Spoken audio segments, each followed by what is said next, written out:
Assalamualaikum warahmatullahi wabarakatuh. Kembali lagi dengan channel kita yaitu Mitos Warga. Dan hari ini kita tidak melakukan explore atau tidak mencari hantu-hantu yang silam. Ya, karena kita sedang kita tidak mood lah, kita mau menceritakan tentang apa, Mas? Ini juga kita akan bercerita tentang horor, yaitu kayak pendaki Gunung Lawu. Lagi pula juga kita nggak explore itu karena hujan ya, Mas Ilham. Hujan ini mengguyur terus area Lutsono. Dan hari ini kita mengusung untuk di studio saja dan untuk membacakan sebuah cerita yaitu tentang Gunung Lawu, yaitu langkah kaki misterius keliling Gubu. Dan ini kita repostnya dari Kumparan dan jatimnow.com ya, mungkin maksudnya .com ya, ya Mas, ya salah. Dan kita akan membacakan saja, langsung saja. Ini ada pemerannya adalah ada Wahyu, Dipa, dan Windy. Tiga pendaki yang mengalami cerita mistis di Gunung Lawu menulisnya dalam sebuah thread horor melalui akun Twitter Wahyu. Setelah mendirikan tenda dan tidur, Wahyu mendengar suara pintu terdorong berulang-ulang. Hanya Wahyu yang mendengar suara itu sekitar pukul 1.00 WIB. Sebab Windy dan Dipa sudah tertidur pulas karena kelelahan. Cerita itu ditulis Wahyu dalam akun Twitternya dengan judul Pengalaman Mistis Gunung Lawu Part 1. Setelah kaget bukan kepalang, Wahyu sedikit lega karena ternyata yang menggedor pintu gubuk itu adalah bapak-bapak asal Surabaya yang sebelumnya bergabung dengan pendakian mereka bertiga. Di mana saat ketika pemuda itu mendirikan tenda, bapak itu pamit ke Argo Dalam. Setelah menggedor-gedor pintu gubuk, bapak itu kemudian bertanya keadaan Wahyu, Windy, dan Dipa. Setelah mendapat jawaban kalau ketiga pemuda itu baik-baik saja, bapak itu kembali mengingatkan, nanti kalau ada apa-apa bilang ya, pesan bapak itu kepada Wahyu. Setelah percakapan singkat itu, Wahyu melanjutkan tidurnya sekitar pukul 2.00 WIB tentunya. Ia kembali terbangun karena bapak itu menggedor-gedor lagi pintu gubuk dengan pertanyaan yang sama ya. Dan tadi itu bapak-bapak yang asal Surabaya itu menggedor-gedor lagi ya, Mas Ilham. Iya. Menggedor pintunya si Wahyu itu.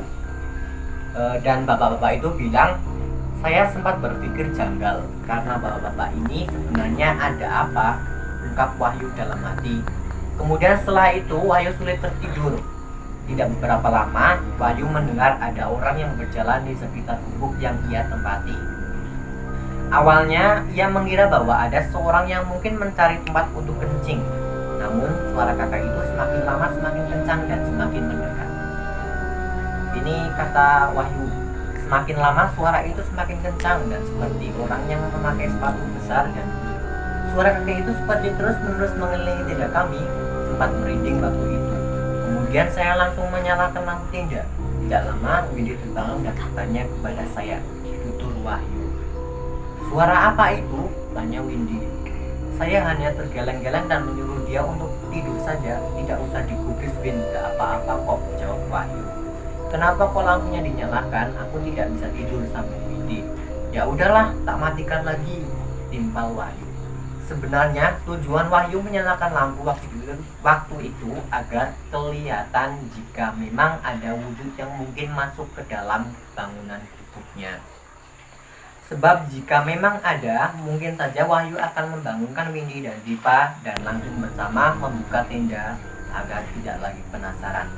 Nah, sebelum saya lanjutkan ceritanya silakan untuk klik, saya ingat kembali untuk klik tombol subscribe dan Jangan lupa share dan nyalakan notifikasinya. Dan jangan lupa untuk klik tombol loncengnya biar kalian tahu. Saya lanjutkan. Setelah mematikan lampu, suara kaki itu perlahan menghilang dan Wahyu tanpa sadar ketiduran. Setelah pukul 3.00 WIB, bapak-bapak itu kembali menggedor-gedor pintu gubuk. Namun kali ini Wahyu sengaja tidak menjawabnya. Ternyata gedoran semakin keras dan bapak itu terlihat sangat panik. Dan saat itu Windy lah yang bangun dan menjawab bapak-bapak itu. Nah, tadi kan yang menggedor itu bapak dari Surabaya itu, pertamanya Wahyu yang membuka pintu ya Mas Ilham. Iya. Nah, ternyata si Wahyu ini malah ketiduran. Kemudian Windy yang bukakan, Windy yang mendengar suaranya. Akhirnya pada pukul 5.00 WIB, bapak-bapak itu kembali menggedor-gedor pintu gubuk sambil berkata mengajak Wahyu dan kedua temannya membuka pintu karena sudah memasuki sholat subuh. Pagi itu saya membuka pintu, kemudian bapak-bapak itu langsung bertanya kepada saya, "Gimana Mas? Tidak ada yang janggal tadi malam?" Saya hanya tersenyum sedikit lalu menjawab, "Hehehe, Bapak cerita aja dulu sebenarnya ada apa di sini. Siapa tahu cerita kita kocak. Tapi nanti dulu ya Pak, saya tak sholat subuh dulu," ucap Wahyu. "Ya Mas, monggo. Nantinya cerita habis ini aja," sambung bapak itu sambil tersenyum. Setelah sholat subuh, Wahyu diminta cerita duluan. Kemudian Wahyu bercerita apa yang terjadi mulai dari kejanggalan mendirikan tenda hingga ada orang yang berjalan memutari tersebut. Kemudian bapak itu malah tersenyum dan akhirnya bercerita apa yang terjadi di gubuk itu. Jadi 2 bulan yang lalu di gubuk itu ditemukan ada orang yang gantung diri, tepatnya di samping atas tenda yang didirikan Wahyu dan kedua temannya. Bapak yang gantung diri itu ditemukan menggunakan batu. Ini itu Wahyu mendirikan tenda mungkin di samping ya Mas Ilham. Iya, Kayak soalnya ceritanya itu menyeramkan sekali ya Mas. Kayaknya di samping kayak gubuk yang dibuat untuk bunuh diri bapak yang menggunakan sepatu boot.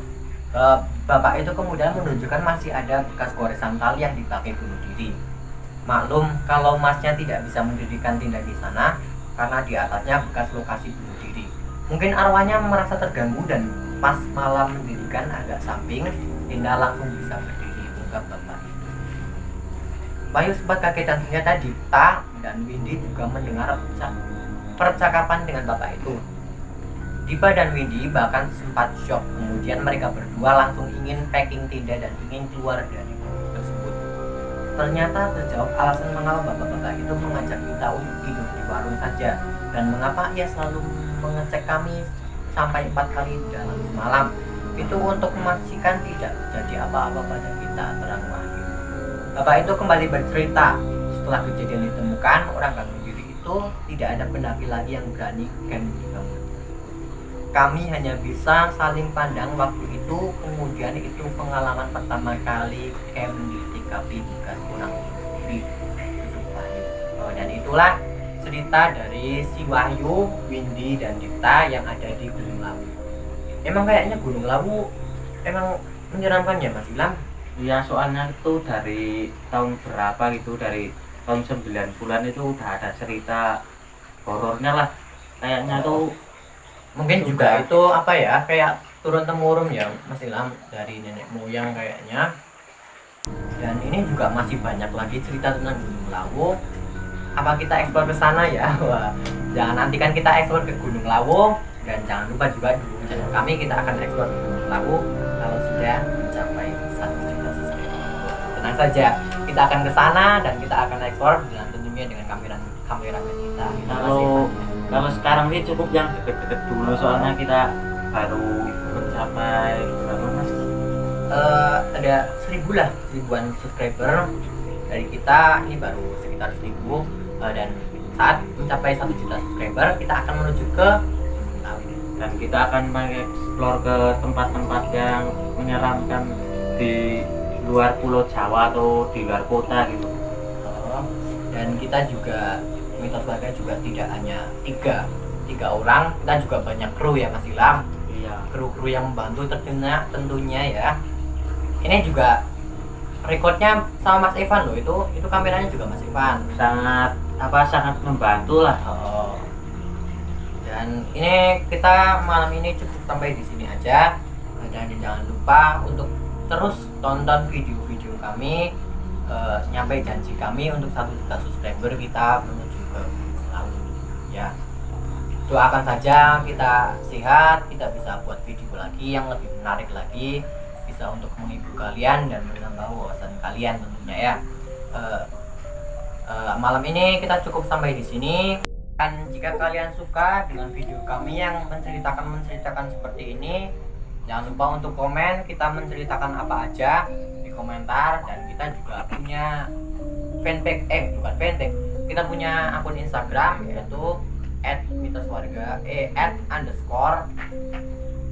@mitos_warga, dan di DM aja kita mau cerita tentang horor apa. Dan kalau kalian suka juga kita dengan cara seperti ini, silakan di komen aja ya. Dan pastinya besok kita akan mengeksplor lagi kalau cuaca mendukung. Oh ya, dan terima kasih sudah menonton video ini. See you next time.